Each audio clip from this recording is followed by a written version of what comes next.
Prever com antecedência a doença de Alzheimer é possível através de um conjunto de testes. Aos testes de diagnóstico precoce da doença já existentes, os investigadores do Instituto de Medicina Molecular de Lisboa acrescentam um novo teste com uma fiabilidade de 80%.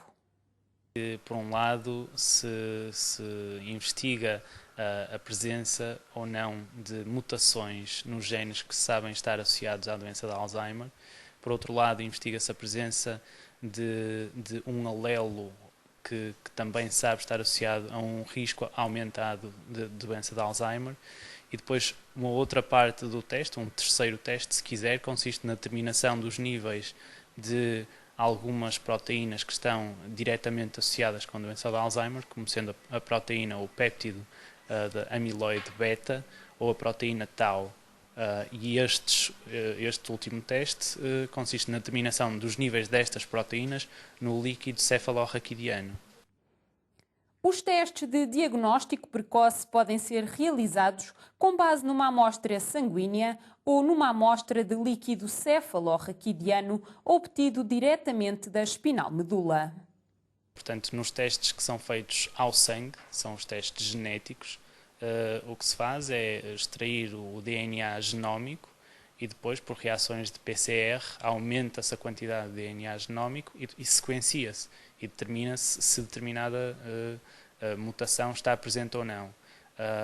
Com o fator de risco ApoE, determina-se também se a versão associada a Alzheimer está presente ou não através de sequenciação. Nos outros testes, no líquido cefalorraquidiano, o que se faz é determinar os níveis das tais proteínas que eu referi, a proteína, o péptido, a amiloide beta ou a proteína tau, através de uma técnica de ELISA que se faz numa microplaca com 96 poços, em que se medem os níveis e comparam com os níveis em indivíduos saudáveis. De seguida, o cientista coloca a microplaca neste leitor de placas que vai permitir identificar a presença ou ausência das proteínas. Caso o teste seja positivo para a presença das proteínas, existe 80% de probabilidade de no futuro o indivíduo desenvolver Alzheimer. Isto é importante mesmo numa doença como a doença de Alzheimer, para a qual não existe cura atualmente. É muito importante sermos capazes de prever com a maior antecedência possível, nomeadamente para que as pessoas possam estar preparadas para o que vai acontecer, para que possam iniciar a medicação adequada o mais cedo possível, para que possam alterar algum estilo de vida que possa estar mais associado à doença de Alzheimer. No caso do teste para identificação das mutações genéticas, o DNA obtido a partir da amostra sanguínea é colocado neste gel de agarose. Através da técnica de eletroforese em gel, o DNA vai então ser separado de acordo com o tamanho de cada fragmento.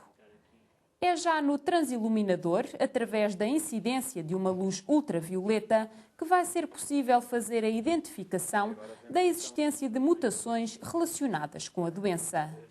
Caso se identifiquem mutações genéticas, procede-se à sequenciação do DNA, onde, através da análise gráfica, os cientistas conseguem identificar o gene específico onde se encontra a mutação. Testes de diagnóstico que, apesar de eficazes, não devem ser realizados indiscriminadamente. Estes testes são aconselhados a pessoas em condições particulares.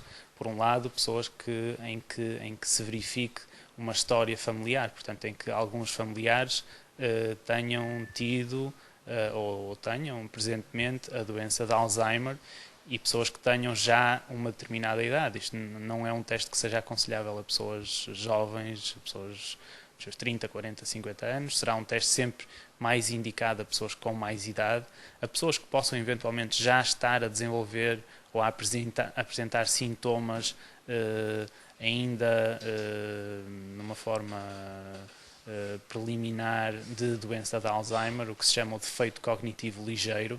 Testes de diagnóstico que podem vir a contribuir para um maior controle de uma patologia que se estima que só em Portugal afeta mais de 60 mil pessoas.